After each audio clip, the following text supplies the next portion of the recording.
Ini pertanyaan terkait dengan brosur. Iya, monggo.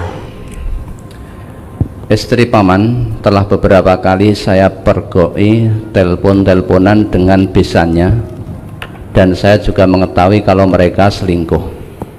Apa jika memberitahukan kepada paman saya, termasuk ikut campur urusan rumah tangga orang, dan apa yang harus saya lakukan terkait dengan amar ma'ruf nahi mungkar? Ya tidak, ya memang harus panjenengan beritahu. Ya, istrinya, istri paman panjenengan ngapusi selintutan. Nah, paman tidak tahu. Kan tidak mungkin istrinya terang-terangan di depan pamannya melakukan perselingkuhan. Biasanya sembunyi-sembunyi. Pisan rakonangan, pindu rakonangan, ketiga tidak ketahuan, sehingga merasa aman. Merasa aman dari murka Allah, dari azab Allah. Padahal Allah itu masih memberikan waktu. Kalau ada hambanya yang berbuat maksiat, tidak langsung oleh Allah, tidak langsung diadab. Allah masih ulur, masih tunda, agar hambanya itu mau berpikir dengan jernih, akan terus dalam kemaksiatannya atau berhenti tobat kembali kepada Allah dengan tobatan nasuha. Itu janji Allah. Ya, orang yang selingkuh sembunyi-sembunyi itu biasanya tidak langsung konangan, baru sekali itu kok konangan, itu biasanya tidak.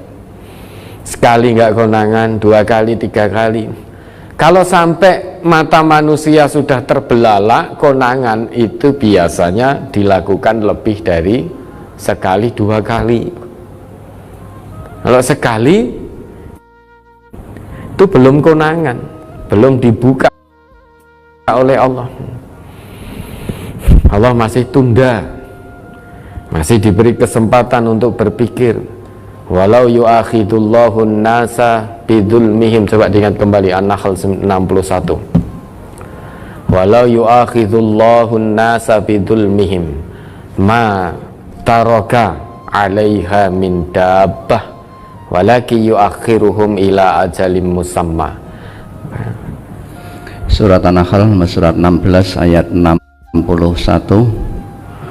Walau yu'akhidullahu an-nasa bizulmihim ma taraka 'alaiha min dabbatin walakin yu'akhiruhum ila ajalin musamma fa idza jaa ajaluhum la yastakhiruna sa'atan wa la yastaqdimun.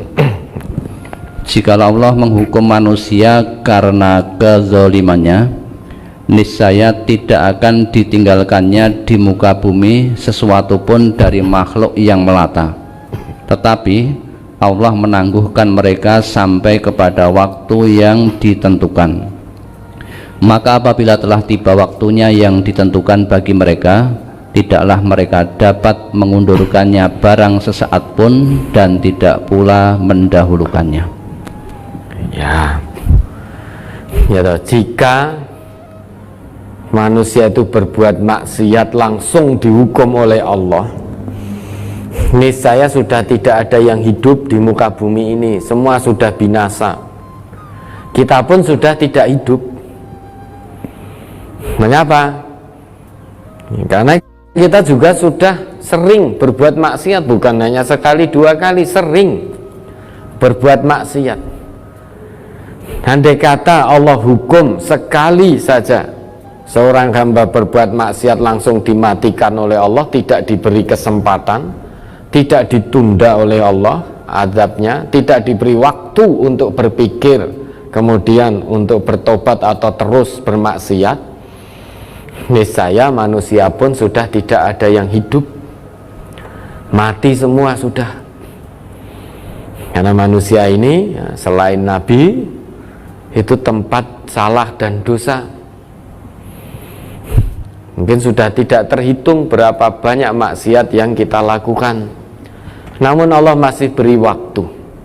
Walaki yuakhiruhum ila ajalim musamma, Allah tangguhkan sampai batas waktu tertentu. Kalau nanti batas waktu itu sudah tiba, maka tidak akan diakhirkan, tidak akan dimajukan oleh Allah. Pas. Nah, ini istri paman selingkuh berulang kali dengan besan. Dengan besan. Awalnya mesti jenengan tidak tahu. Awalnya tidak tahu. Oleh Allah sebetulnya itu masih diberi waktu. Ayo terus no, apa kowe balik, berhenti tobat. Ternyata milih terus, asik, sudah dipertuhankan oleh hawa nafsu, sehingga milih terus. Walah ngene ya ora konangan kok. Ora enek sapa-sapa sing ngerti, tidak ada satupun manusia yang tahu. Dia lupa bahwa Allah Maha mengetahui, Allah Maha melihat, Allah Maha mengawasi. Kalau nanti waktunya sudah tiba, ya, maka itu tidak bisa dielakkan azab Allah. Nah, ini mulai dibuka oleh Allah, panjenengan tahu. Ini biasanya sudah berulang kali terjadi. Hijik ngeyel, dibuka pintu-pintu kemaksiatan oleh Allah. Falamma nasu ma dzukiru bihi fatahna alaihim abwaaba kulli syai' hatta idza farihu bima utu akhadnahum baghtatan fa idahum mublisun. Hamba Allah yang ngeyel dalam kemaksiatan itu oleh Allah justru akan semakin dibukakan pintu kemaksiatan lebar-lebar. Bukan hanya satu pintu, tapi abwabun. Abwab itu jamak dari babun, babani, abwabun. Berarti oleh Allah pintu-pintu kemaksiatan yang tampak menyenangkan, yang datangnya dari berbagai arah, akan Allah buka lebar-lebar, biar orang tersebut semakin kenyang dalam dosanya, semakin kenyang dalam perbuatan maksiatnya. Namun ingat, falamma farihu, ketika dia berbahagia, bersenang-senang dengan kemaksiatannya, rumongsane ora nek wong ngerti, rumongsane maksiat terus tapi tidak sakit-sakitnya, maksiat terus ternyata dilancarkan, ya, rezekinya dia selalu berkecukupan, dapat uang dari berbagai arah, mudah, istidrot tanpa sadar, nggak pernah sakit, sakitnya paling mung ringan, uangnya ada terus, tidak konangan siapapun. Pintu-pintu kemaksiatan dibuka lebar oleh Allah.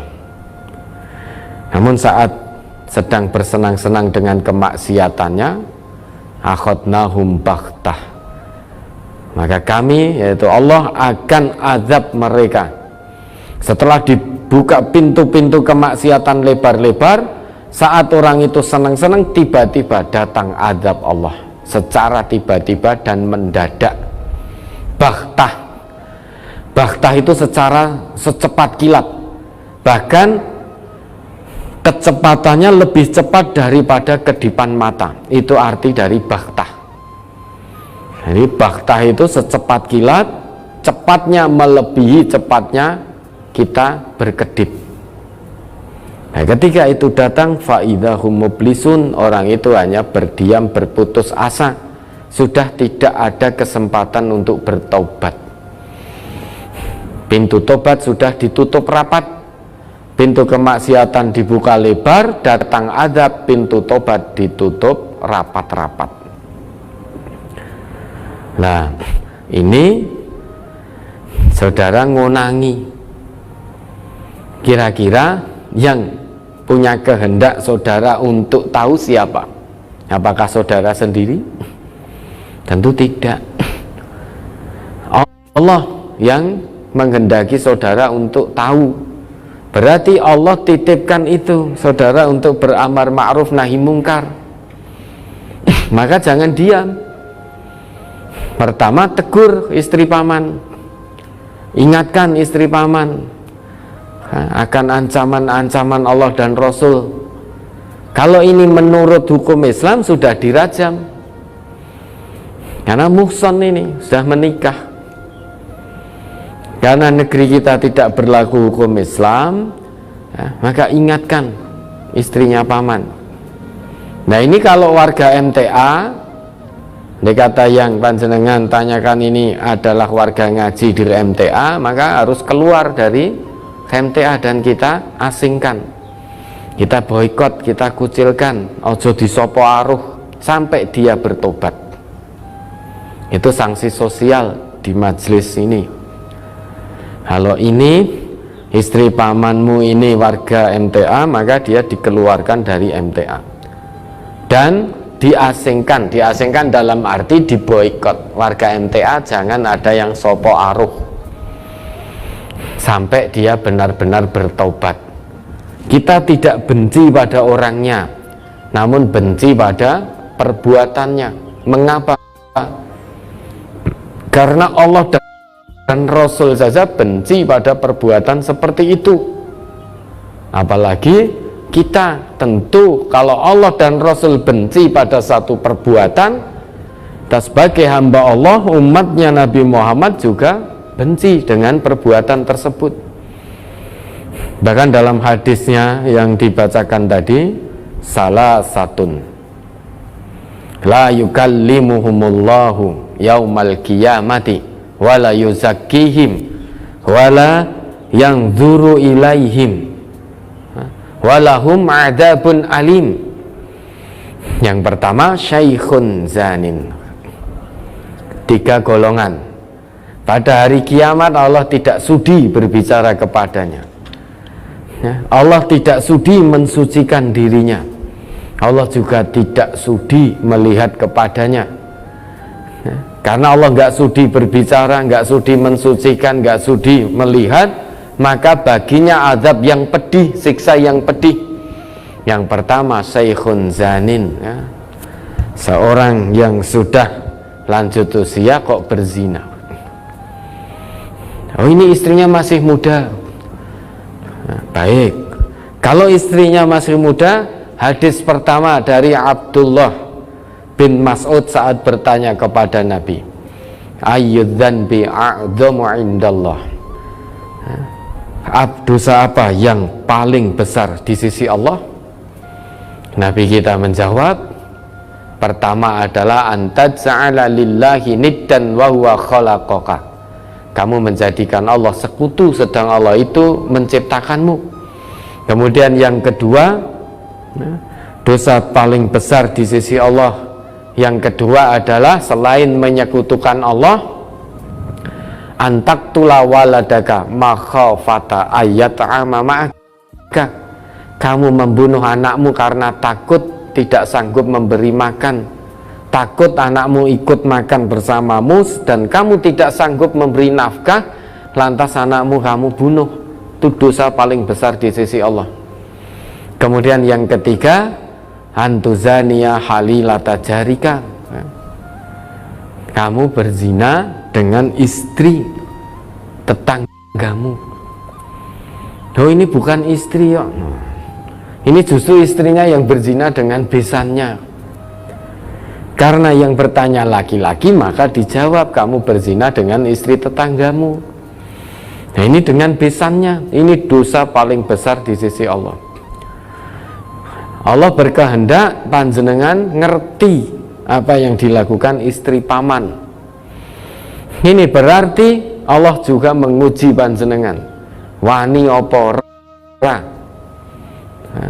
untuk memberikan tegur sapa amar ma'ruf nahi mungkar pada istri paman tadi. Wani apa ora, memunculkan yang hak, meluruskan yang batil, itu berani apa tidak? Nek mung meneng wae, mencegah yo ndak bisa, menasehati yo pekewuh, berarti tidak lulus ini.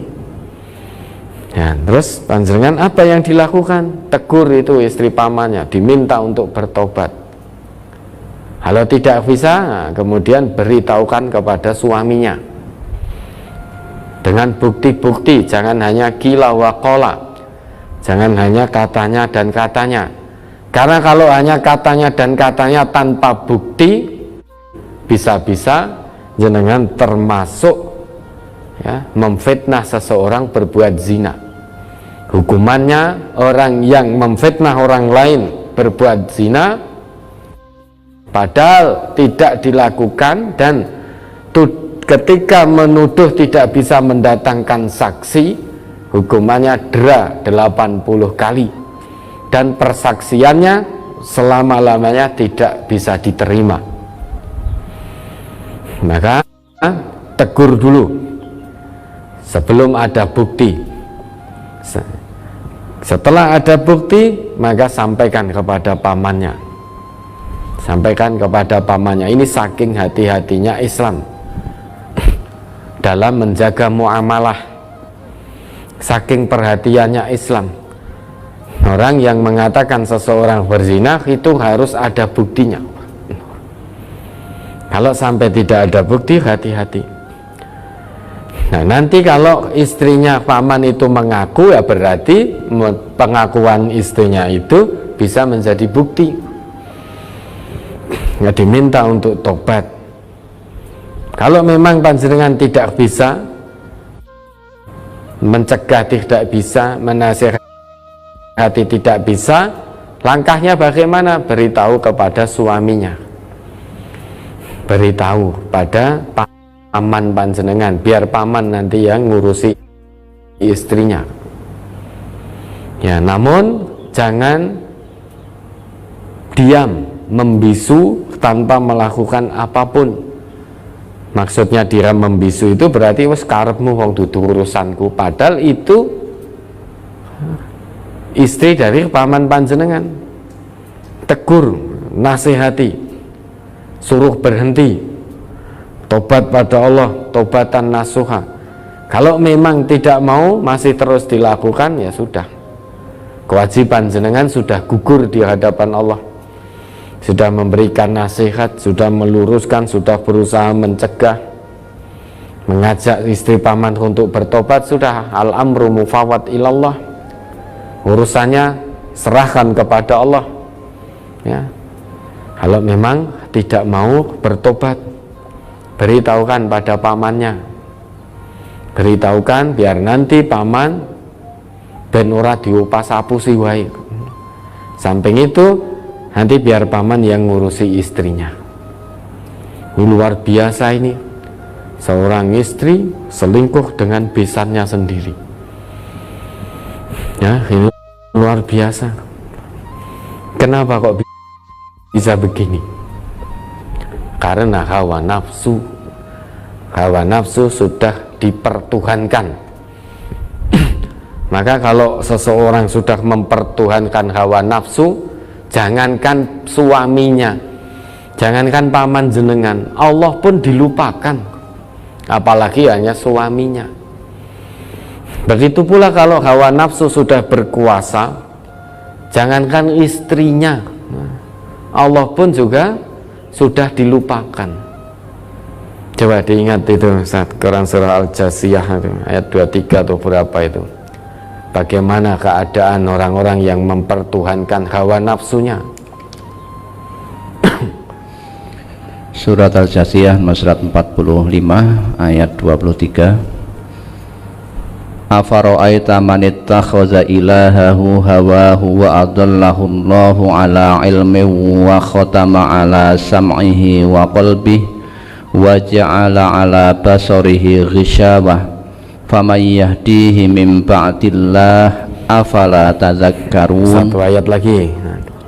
Wa qalu ma hiya illa hayatuna dunya namutu wa nahya wa ma muhlikuna illa dahr wa ma lahum bidzalika min ilm inhum illa yadhunnun. Maka pernahkah kamu melihat orang yang menjadikan hawa nafsunya sebagai Tuhannya dan Allah membiarkannya sesat berdasarkan ilmunya, dan Allah telah mengunci mati pendengaran dan hatinya dan meletakkan tutupan atas penglihatannya. Maka siapakah yang akan memberinya petunjuk sesudah Allah membiarkannya sesat? Maka mengapa kamu tidak mengambil pelajaran? Dan mereka berkata, kehidupan ini tidak lain hanyalah kehidupan di dunia saja. Kita mati dan kita hidup, dan tidak ada yang membinasakan kita selain masa. Dan mereka sekali-kali tidak mempunyai pengetahuan tentang itu. Mereka tidak lain hanyalah menduga-duga saja. Ya toh? Afara'aita man ittakhadha ilahahu hawahu wa adallahu Allahu ala ilmin wa khatama ala sam'ihi wa qalbihi wa ja'ala ala basarihi khishawah faman yahdihi min ba'dillah afala tadhakkarun. Ya. Jadi kita, ini pelajaran berharga dari Allah untuk kita, bahwa bagaimana keadaan orang yang menjadikan hawa nafsunya sebagai Tuhan, sehingga Allah sudah dilupakan. Jangankan hanya suami, hanya istri, ini dalam konteks pertanyaan tadi.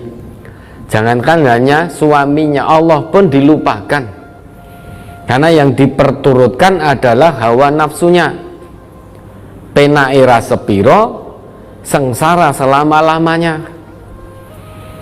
Ya, kalau Allah saja dilupakan, apalagi hanya suaminya. Kalau sudah melupakan Allah, maka Allah pun akan melupakan.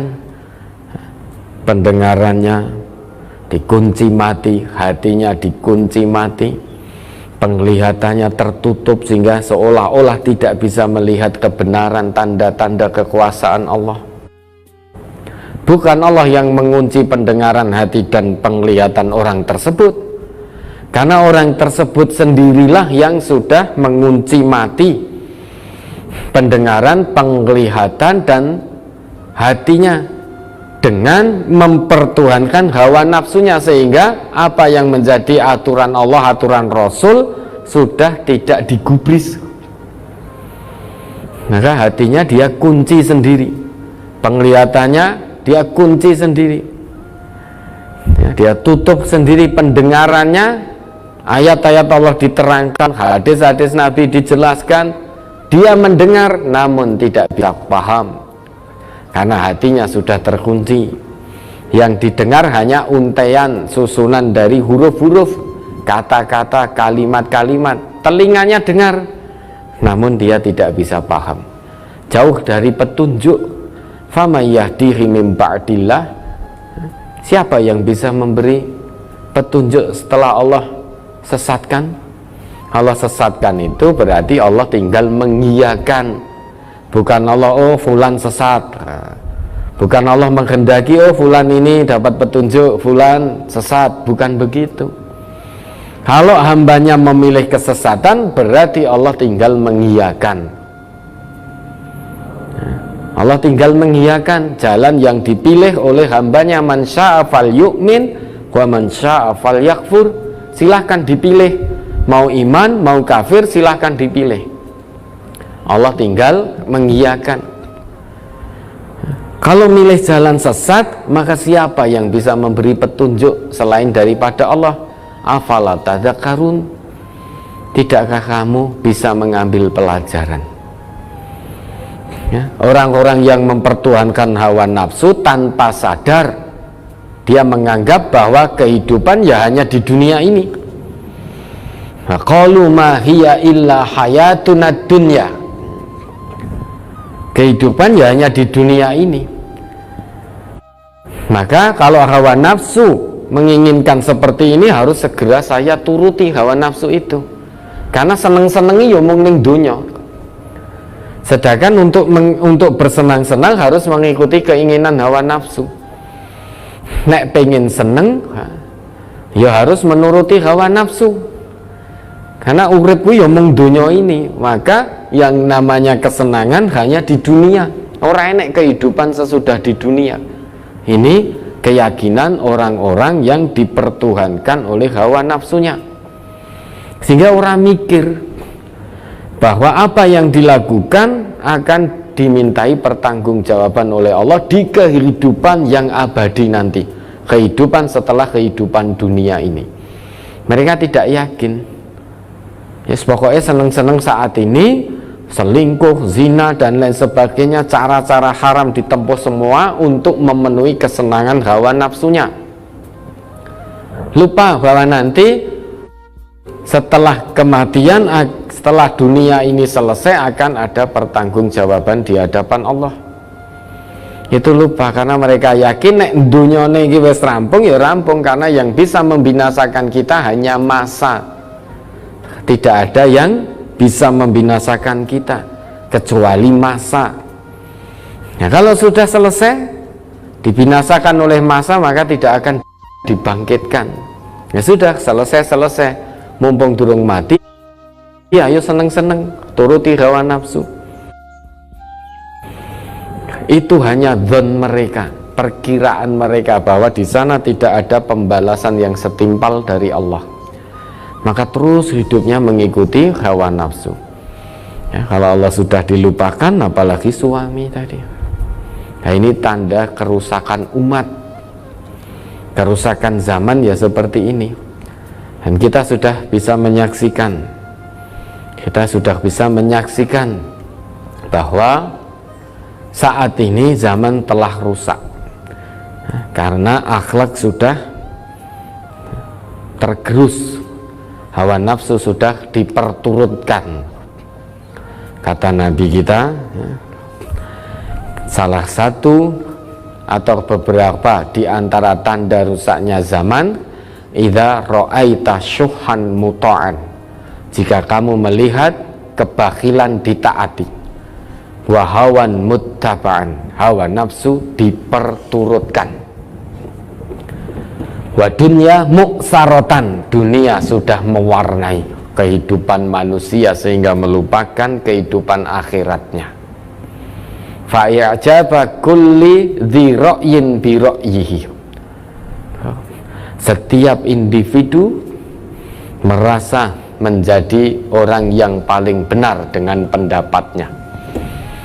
Kalau orang yang punya pendapat lain dianggap sesat, dianggap salah, menyimpang dan lain sebagainya.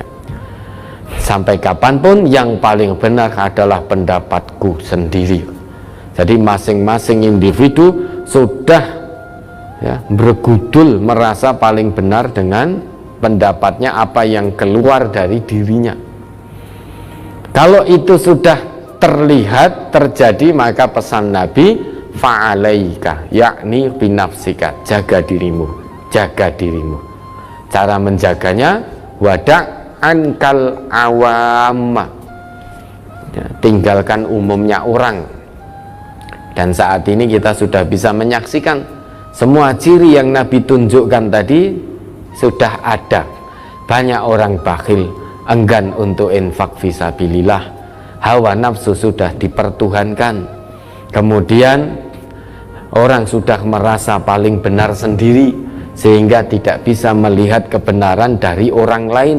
Terlebih lagi orang tersebut punya kekayaan, punya pangkat, jabatan dan lain sebagainya, sehingga selalu merasa paling benar sendiri. Nah, ini semua zaman ciri-ciri ini sudah ada, maka jaga dirimu dengan cara tinggalkan keumuman orang. Ya, itulah rusaknya zaman. Orang Islam ngakunya Islam, kesana kemari berzina, berselingkuh, tidak takut dengan ancaman Allah tentang neraka. Kalau Allah saja sudah tidak ditakuti, apalagi hanya manusia. Ya mesti pamannya diupas sapusi terus.